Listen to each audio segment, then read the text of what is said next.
하나님 말씀 나누겠습니다. 고린도전서 14장 22절에서 26절입니다. 시작. 그러므로 방언은 믿는 자들을 위하지 아니하고 믿지 아니한 자들을 위하는 표적이나 예언은 믿지 아니한 자들을 위하지 않고 믿는 자들을 위함이라. 그러므로 온 교회가 함께 모여 다 방언으로 말하면 알지 못한 자들이나 믿지 아니한 자들이 들어와서 너희를 미쳤다 하지 아니하겠느냐. 그러나 다 예언을 하면 믿지 아니한 자들이라 알지 못한 자들이 들어와서 모든 사람에게 책망을 드리며 모든 사람에게 판단을 받고 그 마음에 숨은 인들이 드러나게 되므로 엎드려 하나님께 경배하며 하나님이 참으로 너희 가운데 계신다 전파하리라. 26절. 그런즉 형제들아 어찌할까. 너희가 모일 때 각각 찬송시도 있고 가르치는 말씀도 있으며 계시도 있으며 방언도 있으며 통역함도 있나니 모든 것을 덕을 세우기 위하여 하라. 아멘. 베드로후서 1장 16절에서 21절입니다. 베드로후서 1장 16절에서 21절 시작. 우리 주 예수 그리스도의 능력과 강림하심을 너희에게 알게 한 것이 교매에 만든 이야기를 따른 것이 아니요 우리는 그의 크신 위엄을 친히 본 자라. 지극히 큰 영광 중에서 이러한 소리가 그에게 나가기를 이는 내 사랑하는 아들이요 내 기뻐하는 자라 하실 때에 그 하나님 아버지께 존귀와 영광을 받으셨느니라. 이 소리는 우리가 그와 함께 거룩한 산에 있을 때에 하늘로부터 난 것을 들은 것이라. 또 우리에게는 더 확실한 예언이 있어 어두운 데를 비추는 등불과 같으니 날이 새어 샛별이 너희 마음에 떠오르기까지 너희가 이것을 주의한 것이 옳으니라. 먼저 할 것은 성령의 모든 예언은 사사로이 풀 것이 아니니 예언은 언제든지 사람의 뜻으로 낸 것이 아니요 오직 성령의 감동을 받은 사람들이 하나님께 받아 말한 것임이라. 아멘. 아멘. 오늘 좋은 교회 56번째 예언의 말씀으로 변화되는 교회. 시작. 예언의 말씀으로 변화되는 교회란 제목으로 오늘 나눕니다. 하나님 말씀이 얼마나 중요한지를 강조하고 또 강조해도 지나침이 없습니다. 다 할 수가 없습니다. 신앙생활에 있어서 하나님 말씀만큼이나 중요한가, 다른 것이 있는가 생각하게 됩니다. 없을 것입니다. 그래서 어떤 이는 기독교는 말씀의 종교이다 라고 말한 바가 있습니다. 우리는 말씀 중심의 신앙생활을 하게 되시기 바랍니다. 하나님 말씀은 창조의 능력이 있습니다. 하나님께서 빛이 있으라 했더니 빛이 생겼어요. 그 이후로 물질의 세계가 창조되기 시작했습니다. 또 보이는 것만 창조하지 않고 보이지 않는 것도 창조합니다. 하나님 말씀이 어둡고 혼미한 사람에게 이렇게 전파되면 그 심령의 그 마음에 우리 그 말씀이 거듭나게 하고 새롭게 하고 은혜를 주고 믿음을 주게 되는 것입니다. 그러므로 그 말씀, 그 심령에 떨어진 그 말씀이 그 영혼을 변화시켜서 예수님을 알게 하고 또 하나님을 아는, 예수님의 얼굴에 나타나는 하나님의 영광을 아는 지식을 받게 된다고 말씀하고 있습니다. 우리 믿는 자들에게도 말씀을 들을 때 어둡고 답답하고 캄캄한 상태에서 빛을 얻게 되죠. 오늘도 그런 시간 되기를 바랍니다. 우리는 그리스도의 말씀, 그리스도에 관한 말씀, 이 복음의 말씀을 듣고 믿음을 갖게 되었습니다. 누군가 우리에게 전해준 사람이 있었습니다. 그 말씀을 듣고 받아들였어. 우리는 예수님을 믿게 되고 그 이후로 믿음생활, 신앙생활을 쭉 해오고 있습니다. 인생의 가장 중요한 순간, 복된 순간은 바로 그때였습니다. 복음을 듣고 믿어 죄사함과 구원에 있는 또 영생 하나님의 자녀가 된 순간이었습니다. 하나님은 이 복음을 전해서 사람들이 이와 같이 죄사함과 구원과 영생을 얻는 이 놀라운 일을 천사에게 맡기지 않았습니다. 지난 주일날 함께 보았죠. 사도행전 10장에 고넬료 이탈리아 백부장 로마 백부장 그에게 천사가 나타나서 내 기도와 구제가 상달됐다 하면서 복을 주시는데 신령한 복을 주신다는 것입니다. 그 아주 가장 큰 복을 주시는데 바로 그 복음은 천사가 나타나서 천사의 음성, 환상 중에 천사가 나타났고 천사가 직접 복음을 주고 천사를 통해서 성령을 이렇게 주지 않고 하나님은 천사를 통해서 베드로를 청하라 그랬죠. 그래서 베드로를 청했어요. 베드로가 왔습니다. 베드로가 말씀을 전했어요. 예수 그리스도의 복음을 전했어요. 이 복음이 가장 큰 선물이었어요. 또 똑같이 가장 큰 선물은 또 성령이었죠. 가장 큰 선물, 훌륭했구나. 네 기도와 구제가 상달됐기 때문에 내가 땅 얼마큼 주겠다. 그런 게 아니에요. 그보다 더 중요한 거겠죠. 예수 그리스도와 성령을 받는 것이 가장 큰 선물입니다.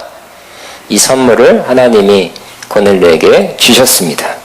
근데 그 선물을 이렇게 하나님으로 받게 하는 그 중간 역할을 하는 사람이 바로 천사가 아니라 베드로였다는 것입니다.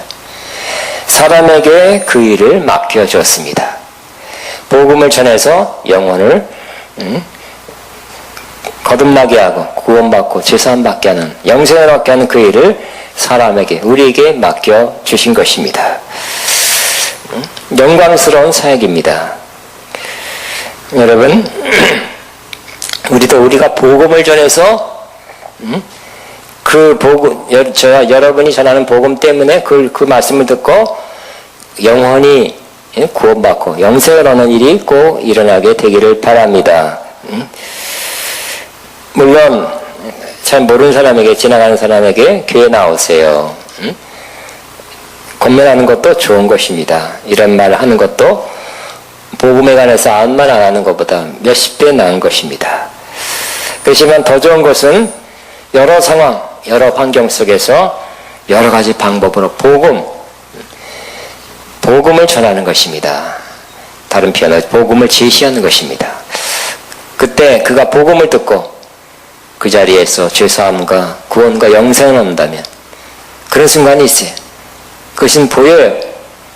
그 사람이 말씀을 받아들였는지 안 받아들였는지, 지금 하나님의 은혜가 임해서 복음을 받아들여서 죄사함과 구원에 이르는지를 알게 돼요. 그 사람도 기쁘고 전하는 사람도 가장 기쁜 순간이 될 것입니다. 여러분, 다른 것보다 우리 앞으로 인생에 다른 어떤 것보다 가장 좋은 시간, 바로 복음을 전해서 영원히 구원받는 그 일이 꼭 저와 여러분에 있기를 바랍니다. 이 복음 전하는 일은 어디서나 이루어질 수 있습니다. 또 말씀을 가르치는 것도 어느 곳에서도 가능합니다. 집에서도 가능하고요. 또 어떤 사람처럼 직장에 쉬는 시간, 점심시간은 약속해놓고 말씀을 나누는 사람도 있습니다. 또 다른 장소를 빌려서 복음을 전하거나 가르치는 일이 가능합니다. 그렇지만 교회 내에서 많은 그 말씀을 전하고 듣는 일이 교회 내에서 이루어지죠. 교회 내에서는 더욱 하나님 말씀을 전파하고 또 가르쳐야 되는 것입니다. 예배 때 또 우리가 주 예수 이름으로 모일 때는 반드시 말씀을 꼭 나누고 또 말씀을 가르치는 시간, 전하는 시간이 있어야 할 것입니다. 고린도전서 14장은 모일 때, 즉 예배로 모일 때 어떻게 해야 되는가에 대한 말씀입니다. 그 모일 때 첫 번째 고린도전서 14장에는 예언에 대해서 나오고 있어요. 첫 번째가 예언입니다. 신령한 은사를 사모하라. 특별히 예언을 하도록 하라 그랬어요. 이 예언은 개인이 개인에게 하는 그런 예언이 아닙니다. 14장의 예언은 한 개인이 성령의 감동을 받아 모든 회중에게, 모인 그 사람들에게 전하는 그 예언의 말씀입니다. 성령님께서 구약 혹은 신약 중에 한 부분을 전하도록 이 부분입니다. 염려하지 말라 합니다. 그럴 수도 있고요.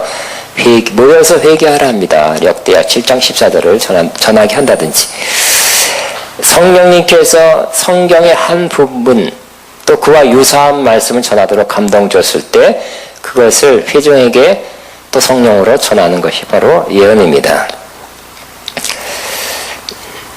그러니까 하나님 말씀의 어떤 부분, 또 그와 유사한 말씀, 또 성령께서 특별하게 주신 메시지를 전하는 것이 예언입니다. 한 사람이 여러 사람, 모인 그 사람들에게 선포하는 것입니다. 우리는 목요 글로벌 때 예언적 선포 혹은 예언적 발표라는 이름으로 하고 있고, 컨퍼런스 때도 하고 있습니다. 이 예언의 말씀은 3절에 보니까 덕을 세우고 또 권면하고 위로하는 것이다 그랬어요. 우리에게 필요한 것이 신앙의 덕을 세우는 것이죠. 신앙이 자꾸 약해지고 무너져 내립니다. 삶이 자꾸 약해집니다. 그럴 때 덕을 세워주는 것입니다. 집을 이렇게 무너진 집을 벽돌 쌓아서 세워주듯이 신앙의 덕을 세워주고 권면, 이렇게 하면 잘 됩니다. 혹은 이렇게 하면 안 됩니다까지 포함해서 권면하고 또 위로하는 것, 위로가 필요한 사람들입니다. 이것이 예언의 그 효과라 그랬습니다. 우리는 사람이 저 사람의 어려움, 저 사람의 문제, 저 사람의 힘든 것을 위로하기 어려울 때가 많이 있어요. 해주고 싶으나 위로해주고 싶으나 위로가 안 되고 큰 효과가 없을 때가 있을 수 있습니다. 그러나 하나님의 성령께서 감동하신 그 말씀, 전하라 하는 그 말씀을 받아 그 사람에게 전하면 신앙의 덕을 세워주고 또 권면해주고 위로를 받게 해줄 수 있는 것입니다. 엄청난 차이가 있습니다. 그렇기 때문에 1절에 너희가 특별히 예언을 하려고 하라 하고 말씀한 것입니다. 내가 아니라 내 생각에서 나온 말이 아니라 주님의 마음, 주님의 생각에서 나온 말씀을 전할 때 그 영혼이 덕을 세움받고 권면받고 위로를 받게 되는 것입니다. 정말 중요한 사역을, 중요한 일을 예언을 통해서 할 수 있게 되는 것입니다. 당시 고린도 교회 성도들이 방언을 중요시하게 생각했어요. 방언도 중요합니다. 방언은 내 영이 하나님께 비밀을 말하는 것이다. 아무도 알아듣지 못한 비밀을 하나님께 직접 말하는 비밀스러운 기도입니다. 방언을 말함으로 우리 자기 신앙의 덕을, 방언을 많이 말하면 자기 신앙의 덕을 세운다 그랬습니다. 그러니까 방언 많이 말하는 사람은 믿음이 견고해지고 흔들리지 않게 되고 뭔가 좋은 일이, 좋은 역사가 그에게 자꾸 쌓여지는 것입니다. 사도 바울은 또 5절에 너희가 다 방언 말하기를 원하나 그랬어요. 고린도전서 14장에요. 너희가 다 방언 말하기를 원하나 그랬어요. 저도 마찬가지입니다. 여러분 우리 아가페 영광교회는 100% 방언을 말하게 되시기 바랍니다. 유익입니다. 성령의 은사, 선물이죠. 선물을 받으면 좋은 것이죠. 하나님이 주신 좋은 선물을 받아서 방언 기도하면 좋은 것입니다. 그러나 특별히 예언하기를 원하노라 그랬어요. 또 예언도 어느 한 사람만 하는 것이 아니라 다 예언하기를 원한다 그랬어요. 여러분 모두가 방언도 다 하게 하시고 예언도 다 하시기를 바랍니다. 방언은 거의 다 하시죠? 나는 예언도 하리라. 시작. 나는 예언도 하리라. 시원찮습니다. 다시 한번 나는 예언도 하리라. 시작. 예언을 하려고 한 성경의 말씀입니다. 예언도 하리라. 물론 다시 말씀드립니다.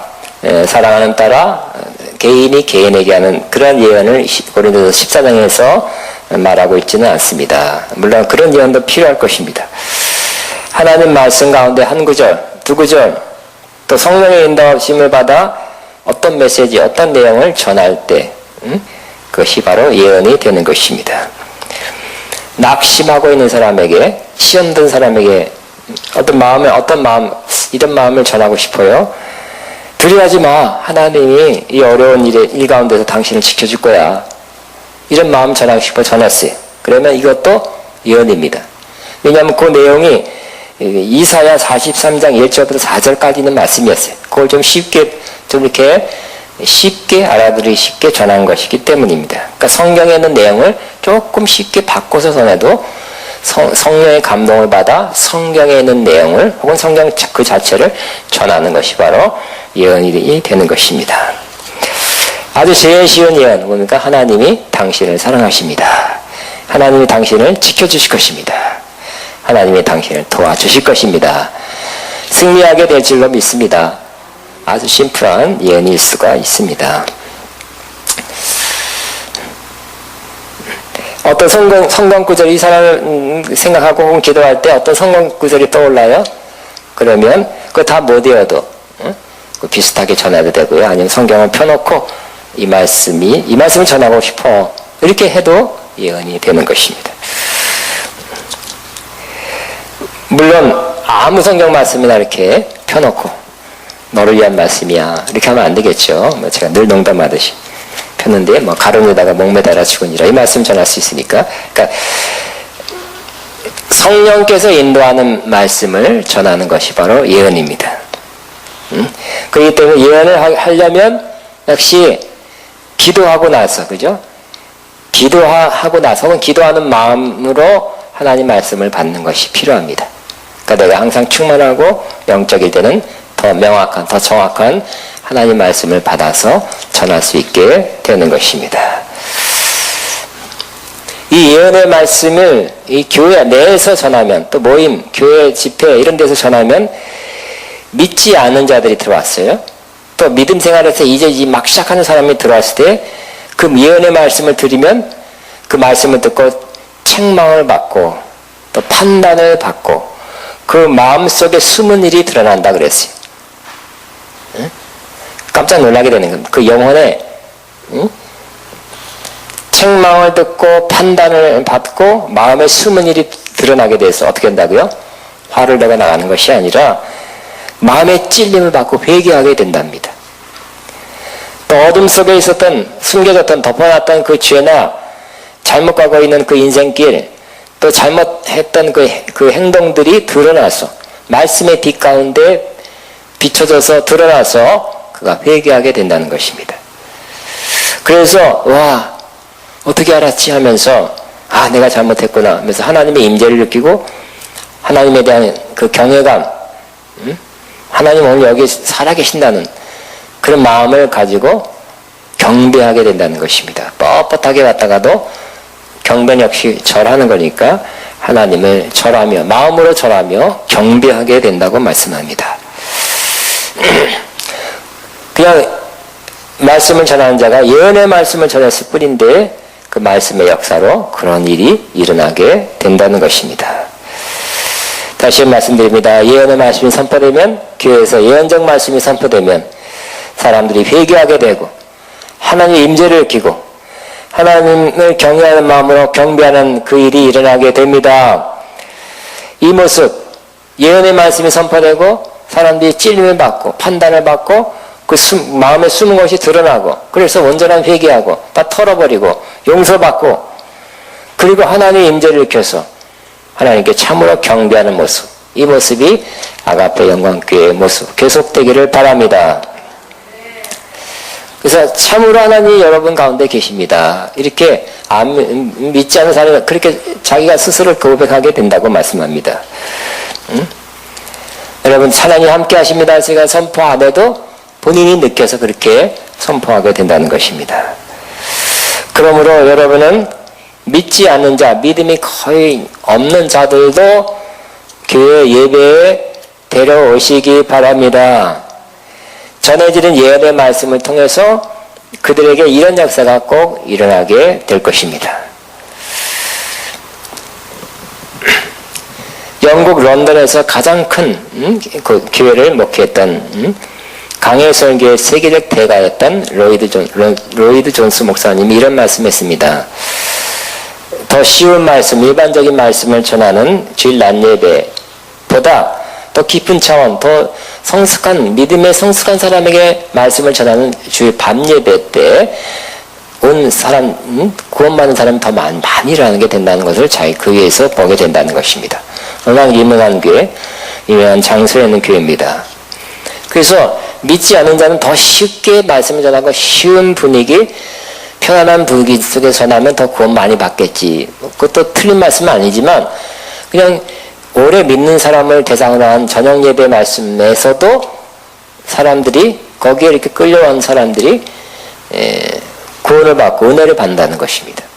그러면 어떤 예배를 할지라도 예언의 말씀, 성령의 감동으로 말씀을 받고 성령으로 전하는 이 말씀이 선포되는, 예언의 말씀이 선포되는 곳에는 하나님이 그 영혼에게 역사합니다.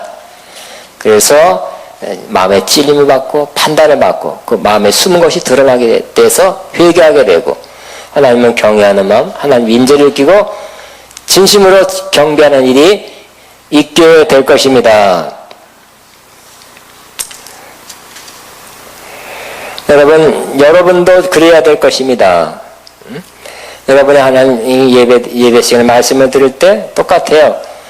여러분 책망을 받고, 때로는 잘못한 거 있으면 책망을 받고, 또 판단을 받고 마음에 숨은 일이 드러나서 회개하게 된다면 여러분 좋은 일입니다. 씻고 가는 것입니다. 털고 가는 것입니다.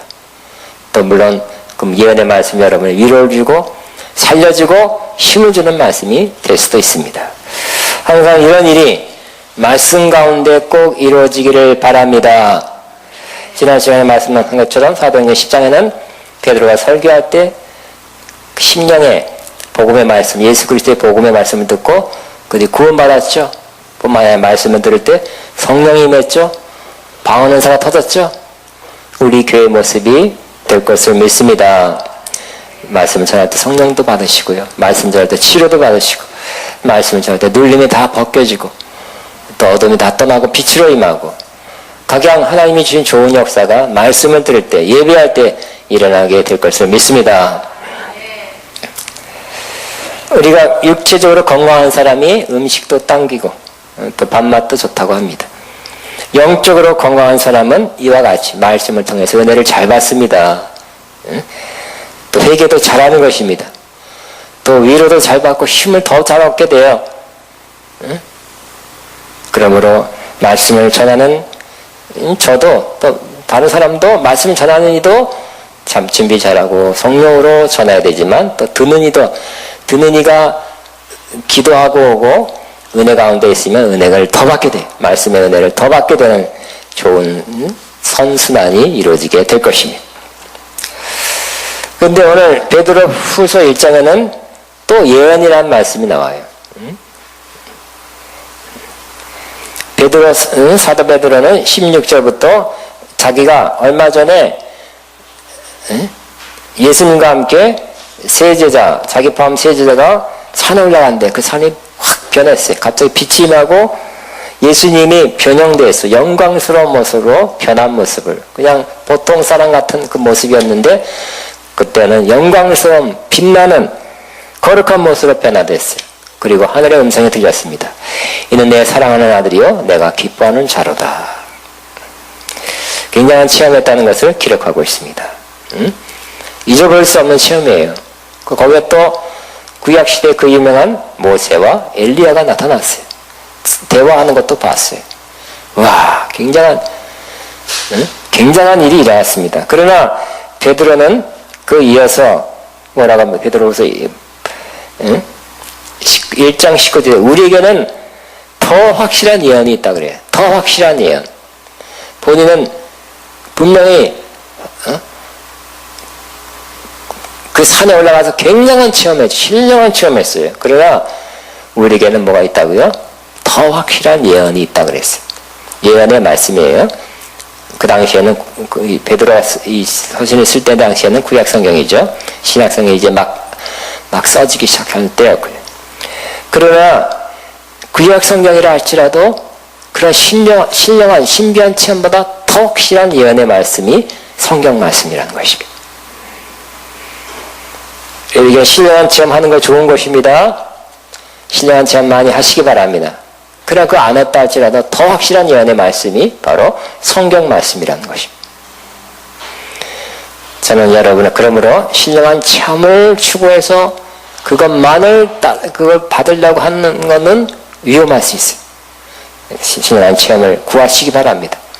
그러나 더 좋은 것은 이 예언의 말씀을 여러분이 잘 주목하고 이 말씀을 통해서 내가 은혜를 받아야지. 그것이 더 좋은 길입니다. 더 바른 길입니다.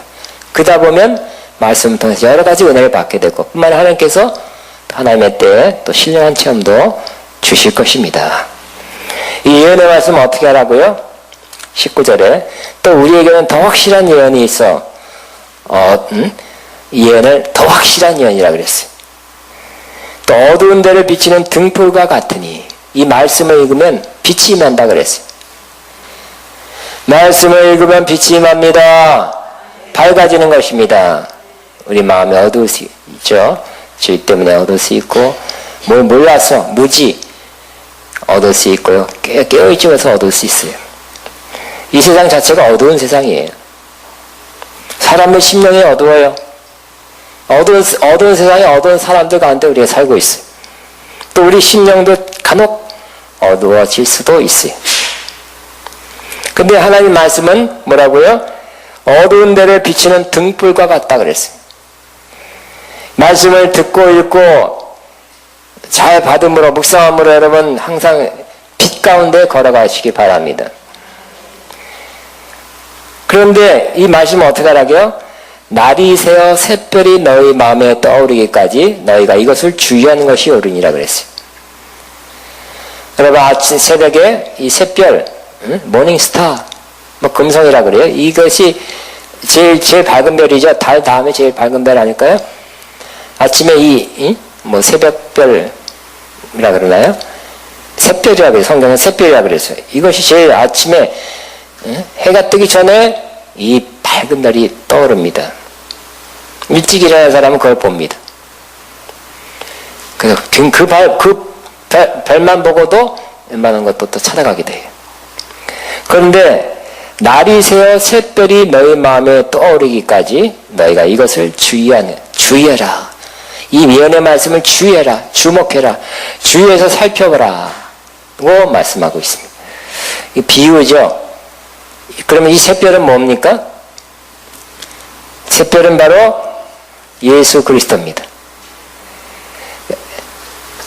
민수기 24장 17절에도 이런 예언의 말씀이 있습니다. 한 별이 야고보에서 나오리라. 예수님에 대한 예언의 말씀이었고요.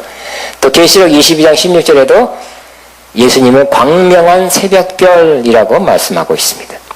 그러니까 이 말씀은 예수님에 대한 그런 비유입니다.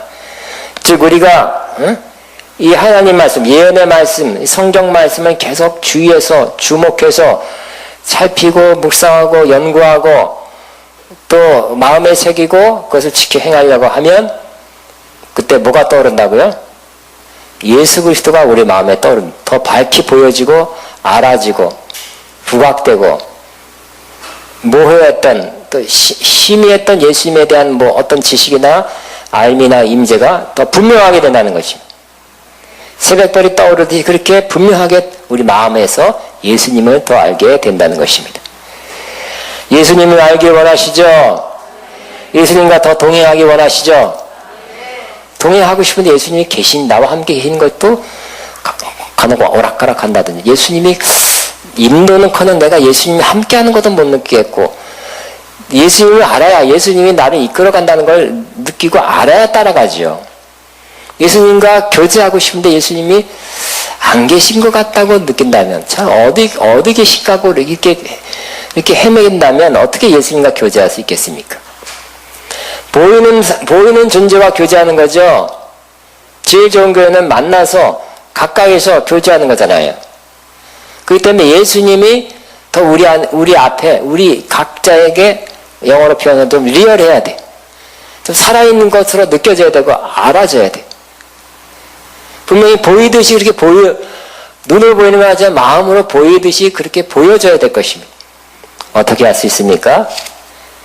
이 말씀을, 이 예언의 말씀, 즉 성경 말씀, 구약 플러스 신약 말씀을 주의 깊게 살펴서 묵상하고 연구하고 또 마음에 새기고 또 이 말씀대로 살으려고 노력하면 그때 예수님이 더 분명해지고 더 뚜렷해지고 더 알아지고 더 예수님을 더 느낄 수 있도록 더 리얼한 예수님의 모습을 우리가 만나게 된다고 이렇게 말씀하고 있는 것입니다.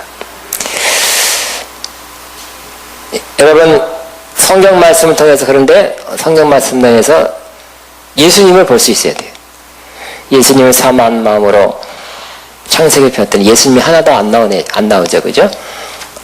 창세기 출애굽기 예수님 말씀 나옵니까? 예수님 예자가 안 나와요. 레위기 예수님 나옵니까? 하나도 안 나와요, 그죠? 민수기, 신명기, 여호수아 예수님 얘기 하나도 안 나와요. 그렇지만 성경은 뭐라고요? 예수님 친히 말씀하셨듯이 성경은 곧 내게 대해서 증언하는 것이다 그랬어요. 어떻게 보면 구약은 예수님이 다 예수님에 관한 얘기지만 살짝 가려있는 것과 껍질로 뭐가 살짝 덮여있는 것과 같아요. 그래서 이 구약의 말씀은 히브리서 말씀처럼 모형과 그림자예요. 그림자를 통해서 실체를 보듯이 모형을 통해서 실제를 판단하듯이 구약을 통해 살짝만 해석한다면 예수님 중심으로 해석하면 거기에 예수님이 예수님에 관한 거다 하는 것을 알게 될 것입니다. 성경 어느 표든지 예수님을 발견하시기 바랍니다. 예수님 어떠한 모습으로 성경을 통해서 잘 알게 되시기 바랍니다. 또 이 예언의 말씀은 사사로이 풀어서는 안 된다고 말씀합니다. 개인적으로 자기 뜻대로 자기 좀 이상한 방법으로 성경을 해석하면 잘못되죠. 빗나가는 것입니다. 그러므로 성경 말씀은 예언의 말씀은 구약도 사람의 뜻으로 낸 것이 아니고 오직 성령의 감동을 받은 사람들이 구약은 선지자고 신약은 주로 사도들이죠. 성령의 감동을 받은 사람들이 하나님께 받아 말한 것이 돼요. 그걸 기록한 것이 성경이에요. 성령의 감동을 받은 사람들이에요. 이 성경 말씀은 성령의 감동을 받아서 쓴 거기 때문에 해석할 때 가장 중요한 것이 뭘까요?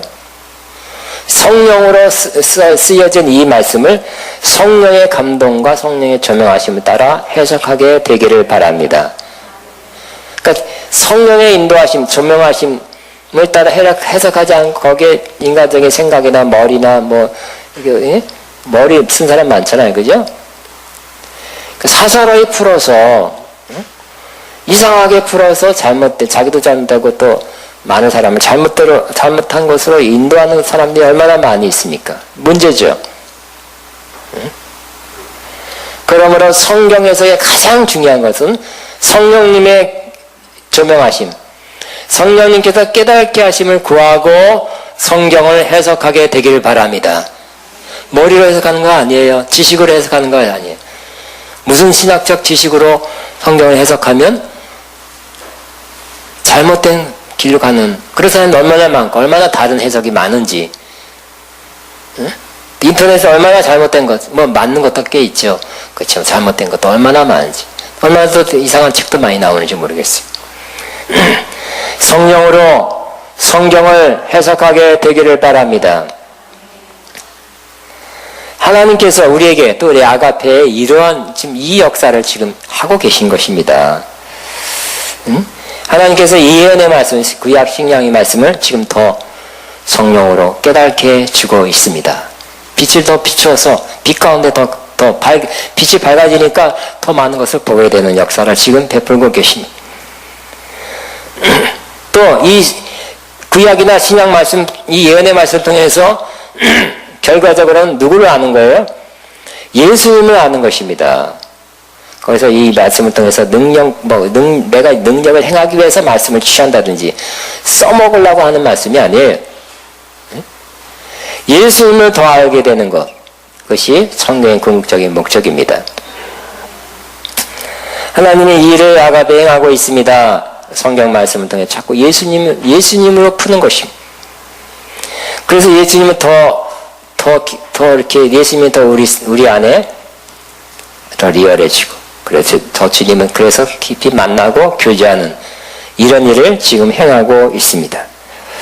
그 예수님이 더 분명히 보이기 때문에 성경을 통해서 예수님을 더 볼 수 있기 때문에 우리는 더 예수님을 바라보게 되고, 더 바라볼수록 어떻게 된다고요? 바라볼수록 예수님을 더 닮아가게 되는 것입니다. 더 닮게 되는 것입니다. 또 분명하게 예수님이 그랬구나 하는 거 더 깨달아지니까 예수님이 갔던 길, 예수님의 모습이 내가 행해야 될 모습이고 예수님이 갔던 길이 내가 가야 될 길이라는 것을 알고 조금씩 예수님 닮아가고 조금씩 예수님의 길을 가게 되는 이 일을 하나님께 우리에게 행하고 계시고 아가페 행하고 계신데 여러분에도 행하고 있을 것입니다. 이 말씀을 통해서 예수님 알고 예수님 닮아가고 예수님의 길을 가게 되는 아름다운 역사가 있기를 바랍니다. 기도하겠습니다. 우리 주여만 하고 뜨거운 마음으로 주여만 하고 기도합니다. 주여